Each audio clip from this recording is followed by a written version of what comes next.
He was on that porch. The whole country saw him. A masked figure in dark clothes, gloves on his hands, a backpack strapped tight across his shoulders, moving through the darkness toward Nancy Guthrie's front door with a level of calm that instantly terrified investigators. He didn't hesitate. He didn't panic. He walked straight to the camera like someone who already knew exactly where it was.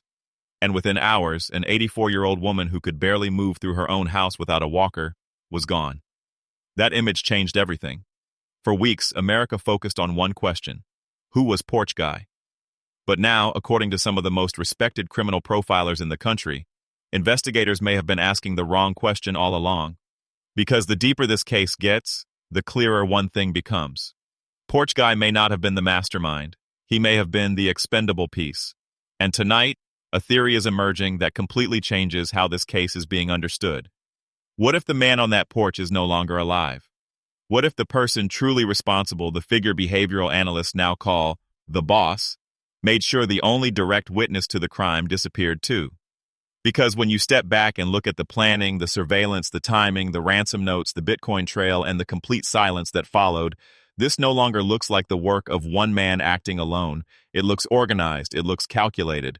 And according to FBI profilers, it looks like someone spent nearly a year building the perfect crime. The footage of Porch Guy became the symbol of this investigation. The grainy night vision clip showed a masked man approaching Nancy Guthrie's house just before 2 a.m., carefully keeping his head down as he moved toward the front door. Investigators later confirmed what many experts immediately suspected. This wasn't his first visit. Whoever this man was, he already knew the property. He had reportedly been seen near the house weeks before the abduction, studying the neighborhood, learning the layout, mapping entry points, understanding camera positions and traffic patterns. By the time he returned on the night Nancy disappeared, investigators believed the scouting phase was over. That night was execution. And that distinction matters because criminal profilers say crimes this sophisticated almost never come from a single impulsive offender. Think about what this operation required. Someone had to know Nancy Guthrie's address, her routines, her physical condition, the layout of her home, and the best time to strike. Someone had to plan transportation, surveillance, communication, and escape routes through the Catalina foothills. That level of preparation does not happen overnight. Behavioral analysts say the evidence points to two different roles. One person physically carried out the operation, another person planned it. That second person is the one investigators now refer to as the boss. And according to legendary FBI profiler Dr. Ann Burgess, the boss may have already eliminated the man the public knows as Porch Guy. That statement stunned people because Ann Burgess is not a random television commentator chasing headlines. She helped build modern criminal profiling at the FBI. Her work influenced the behavioral science unit itself and inspired the series Mindhunter. She has spent decades studying violent offenders, serial predators, and organized criminal behavior. So, when she says Porch Guy may have been eliminated, investigators pay attention. And honestly, the theory explains something that has haunted this case from the very beginning. How does a man captured on camera simply vanish? This investigation generated tens of thousands of tips. Federal agents reviewed surveillance footage from neighborhoods, intersections, gas stations, businesses, schools, and private security systems across Tucson and beyond. A sketch was released. A massive reward was offered, yet despite all of that, there has not been a single confirmed public identification of the man seen outside Nancy Guthrie's home. No confirmed sightings, no leaked arrests, no verified escape footage, nothing. That silence has become one of the strangest parts of the entire case. Because if Porch Guy were alive and operating alone, experts say it would be extraordinarily difficult to disappear this completely for this long under the pressure of a national FBI investigation. But if the boss decided he had become a liability after the abduction, then suddenly the silence makes horrifying sense. Dead men do not talk. Dead men do not get spotted. Dead men do not negotiate. And according to profilers, the kind of person capable of orchestrating this crime would absolutely understand that. The profile emerging around the boss is deeply unsettling. Investigators believe this person is organized, patient, intelligent, and emotionally controlled to a degree rarely seen in ordinary violent offenders. The planning reportedly stretches back months, possibly close to a year, including online searches, reconnaissance visits, and multiple layers of preparation before the abduction itself. That level of discipline is unusual. Most criminals make mistakes quickly because emotion takes over. But behavioral analysts say this case shows signs of someone who believed they were smarter than everyone around them, someone who saw the investigation almost like a game. And that mindset may explain the ransom notes. The messages reportedly contained strange religious language and philosophical framing that experts say points toward narcissism and a possible God complex.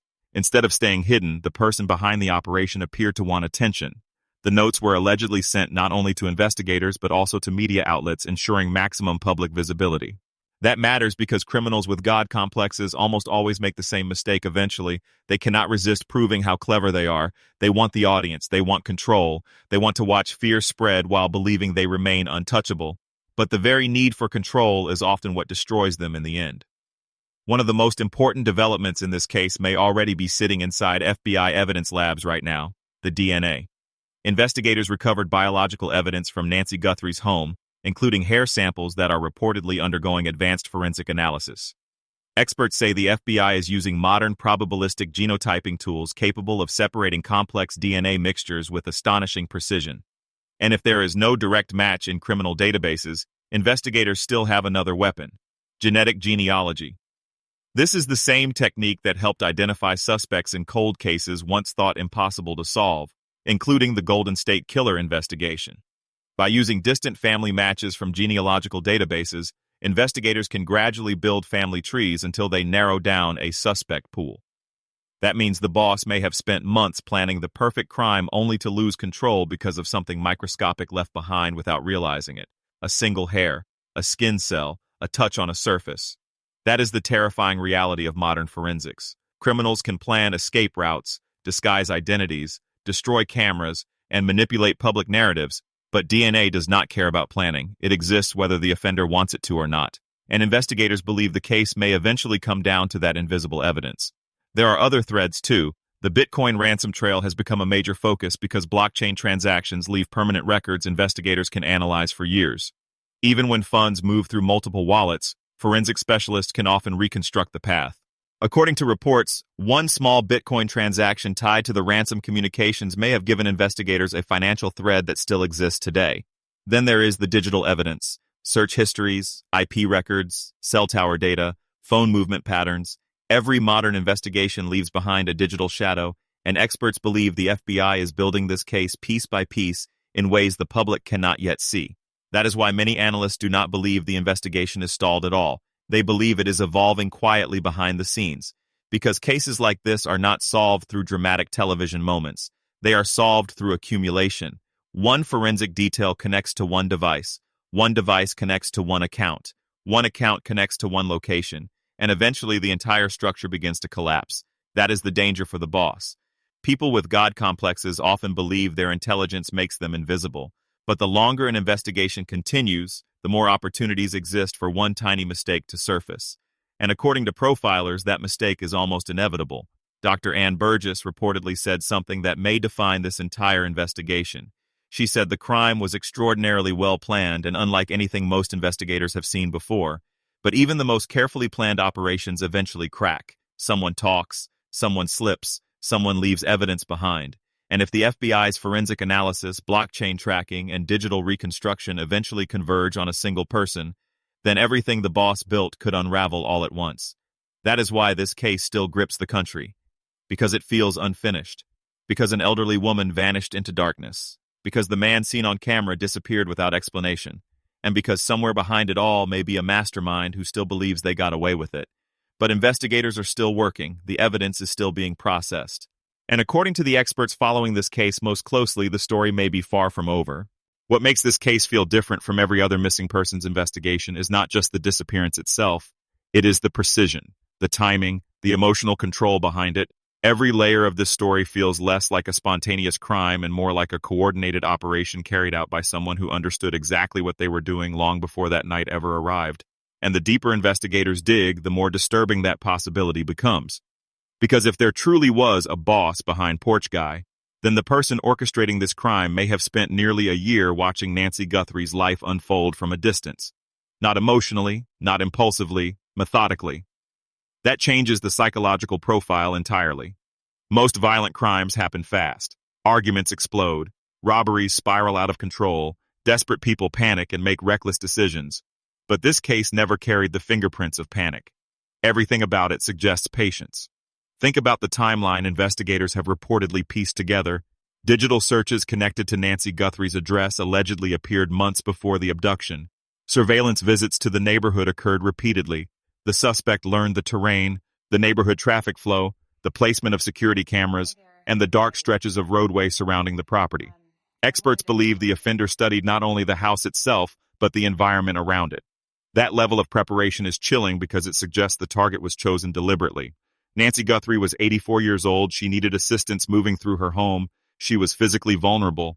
And according to behavioral analysts, offenders who target vulnerable victims this carefully are often driven by something deeper than money alone. They are driven by control. That word keeps appearing in every serious discussion surrounding this case. Control of movement, control of fear, control of information, control of public perception. Even the ransom note seemed designed not simply to demand money, but to dominate the emotional atmosphere surrounding the investigation. The wording reportedly carried a bizarre mixture of superiority and intimidation, almost as though the sender wanted investigators and the public to understand that they were dealing with someone who believed themselves intellectually untouchable. And that is where the God complex theory becomes so important. Dr. Gary Brucato and other forensic psychologists have spent years studying offenders who display this type of psychology. These are not chaotic criminals. They are offenders who often see themselves as intellectually elevated above ordinary people. They enjoy manipulation. They enjoy watching fear spread. And most importantly, they enjoy believing they are smarter than law enforcement. That personality type creates a dangerous paradox. On one hand, it can make an offender incredibly disciplined. They plan carefully, they think ahead, they minimize exposure. But on the other hand, narcissism eventually creates overconfidence, and overconfidence creates mistakes. History proves that over and over again. Some of the most sophisticated criminals ever investigated eventually collapsed because they could not resist showing off. They inserted themselves into investigations. They contacted media outlets. They taunted police. They wanted recognition for their intelligence. And investigators believe the boss in the Nancy Guthrie case may share those same traits. The ransom communication itself may have been evidence of that need for attention. Because if this crime was purely about money, experts argue the offender would have minimized exposure as much as possible. They would avoid publicity, they would avoid media attention, they would quietly pursue negotiation channels and disappear. But that is not what happened here. Instead, the public spectacle became part of the crime itself. The entire country was invited into the story. The footage of Porch Guy spread everywhere. The ransom messages reportedly reached national media outlets. Discussions exploded across television networks, podcasts, YouTube channels, online forums, and crime analysis communities. Millions of people began studying every frame of video, every timestamp, every movement. And somewhere in the middle of all that chaos, behavioral analysts believe the boss may have been watching investigators react, watching reporters speculate, watching the public panic. That kind of psychological gratification matters because it reveals motive beyond simple financial gain. It suggests someone emotionally invested in the performance of the crime itself. And that may explain why profilers believe Porch Guy became disposable. If Porch Guy was simply a hired participant, a subordinate, or the physical executor of a larger plan, then eventually he became the greatest threat to the person truly in control. Because once federal investigators closed in, Porch Guy represented exposure. He knew things, he knew routes, he knew instructions. He may have known identities. And according to experts like Burgess, someone with a God complex would never tolerate that level of vulnerability for long. That is the horrifying implication behind the elimination theory. Not only that Porch Guy disappeared, but that he may have been erased intentionally after serving his purpose. And when you examine the total silence surrounding him, the theory becomes difficult to ignore. No leaks, no confirmed identity, no accidental exposure, no verified public sightings. In the modern world, disappearing completely is extraordinarily difficult. Cameras are everywhere. Digital footprints follow people constantly. Cell phones record movement automatically. Vehicles pass license plate readers. Purchases create records. Even gas station visits generate surveillance footage. Yet somehow the single most recognizable figure in this case vanished without leaving behind a publicly visible trail. That absence has become evidence in itself. Some analysts believe investigators may already know far more than they are publicly revealing. Others believe the suspect truly disappeared permanently shortly after the crime occurred. Either possibility is deeply unsettling. But while Porch Guy became the public face of the investigation, experts increasingly believe the real focus of federal investigators has shifted elsewhere. Toward the planner, toward the organizer, toward the boss. Because in complex investigations, The physical offender is often only one piece of the structure. The mastermind leaves a different kind of evidence: digital evidence, behavioral evidence, financial evidence, and investigators appear to be following all three simultaneously. The Bitcoin angle remains one of the strangest parts of the entire case. Cryptocurrency was allegedly demanded in the ransom communications, and experts say that detail reveals something important about the offender's mindset. Many criminals mistakenly believe cryptocurrency is untraceable, but federal financial crime units have become extraordinarily sophisticated in blockchain analysis. Every transaction creates a permanent public record. Wallets connect to exchanges, exchanges connect to identities. Even complicated laundering attempts through multiple wallets can sometimes be reconstructed through advanced forensic software. That means every digital movement connected to the ransom demand may still exist as evidence years from now. And then there is the cellular data. Investigators reportedly analyzed tower activity across the Catalina foothills during the time frame surrounding the abduction. Modern cell tower mapping allows investigators to reconstruct movement patterns with astonishing precision. Phones leave behind location trails constantly, even when users are unaware. Imagine what federal investigators may be building quietly behind the scenes. A phone active near Nancy Guthrie's home. Another phone moving along a suspected escape route. A burner device communicating briefly before going dark. A cryptocurrency exchange login connected to an IP address. A genealogical DNA match tied to someone living within driving distance of Tucson. Individually, those details may seem insignificant. Together, they become devastating. That is why many former investigators believe the public may be underestimating how much evidence the FBI already possesses. Federal investigations often move slowly, not because agents are lost, but because prosecutors require cases that survive in court beyond reasonable doubt. And in a case this massive, investigators cannot afford mistakes. They need timelines, they need corroboration, they need forensic certainty, especially if the boss truly is someone intelligent and organized. Because organized offenders are dangerous in court too. They manipulate narratives, they exploit procedural errors, they challenge forensic methodology, they attempt to create confusion around timelines and evidence chains. That means federal investigators likely understand that when an arrest eventually happens, the case must be nearly impossible to dismantle. And many experts believe that is exactly what is being built right now. One of the most haunting aspects of this case is the possibility that Nancy Guthrie may have known her abductor. Behavioral analysts have repeatedly suggested the offender demonstrated unusual familiarity with the property and with Nancy's vulnerabilities. That possibility opens an entirely different psychological dimension to the investigation. Because stranger abductions of elderly victims are already extremely rare, but targeted abductions involving prolonged planning often involve some level of prior knowledge. Not always direct relationships, sometimes indirect exposure, contract work, neighborhood familiarity, professional access, community overlap. But experts believe the level of confidence shown by Porch Guy suggests prior understanding of the environment. That has led investigators to reportedly re-examine everyone who had legitimate reasons to be near the property in the months leading up to the abduction. Contractors, maintenance workers, delivery personnel, service providers, temporary laborers, anyone who may have learned the property layout naturally without attracting suspicion. That possibility terrifies communities because it transforms the crime from random horror into something far more personal. It suggests the offender may have blended into ordinary life while secretly preparing the operation.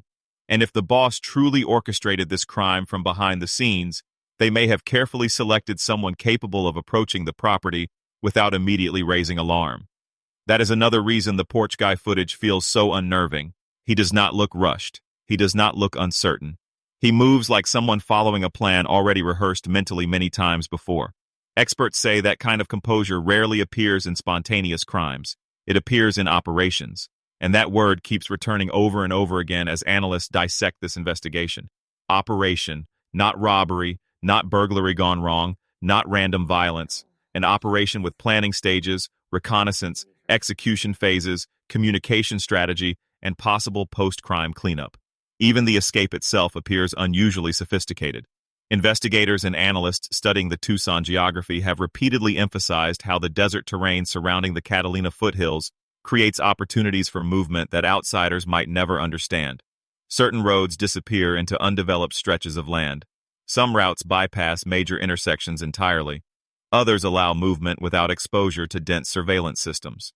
If the boss designed the escape route carefully, then investigators believe they likely possess local knowledge. That matters enormously. Because local knowledge narrows possibilities. It suggests familiarity with Tucson, possibly familiarity with the foothills specifically, possibly long-term awareness of the neighborhood. And that is exactly why analysts continue returning to the theory that this crime was not assembled quickly by transient criminals passing through town. It was built deliberately by someone who understood the environment intimately. The emotional toll on Nancy Guthrie's family has become impossible to ignore throughout all of this. While analysts debate behavioral profiles and investigators analyze forensic evidence, a family continues living through unimaginable uncertainty every single day. That human reality often gets lost beneath the complexity of major investigations. An elderly woman disappeared from her home, a family still does not have answers, and every passing week deepens the psychological weight of not knowing. That uncertainty becomes its own kind of trauma. No resolution, no recovery, no explanation, only theories, evidence, and waiting. That is part of why this case continues gripping the public so intensely. It combines nearly every element that captures national attention at once. Surveillance footage, a mysterious masked figure, advanced planning, behavioral profiling, ransom notes, cryptocurrency, potential masterminds, FBI involvement, and a complete absence of closure. It feels almost unreal because the structure resembles fiction more than ordinary criminal investigations, but experts warn against romanticizing it, because beneath the mystery is something profoundly disturbing. Someone may have successfully orchestrated the abduction of an elderly woman with enough precision to avoid immediate identification for months. That possibility forces uncomfortable questions about vulnerability, security, and modern investigative limitations, but at the same time, experts also warn against underestimating modern forensic science. The longer this case continues, the more data investigators accumulate. Digital records do not disappear, DNA evidence remains, blockchain trails persist permanently, communication metadata survives, cellular mapping improves, and time often favors investigators more than offenders realize, especially offenders with narcissistic personalities. Because narcissism erodes discipline eventually, that may become the defining weakness of the boss.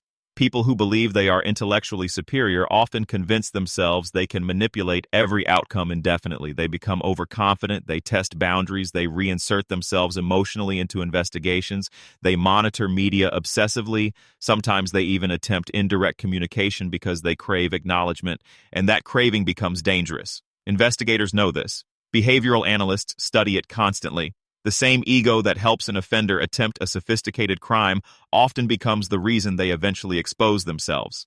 That is why experts continue emphasizing patience in this case.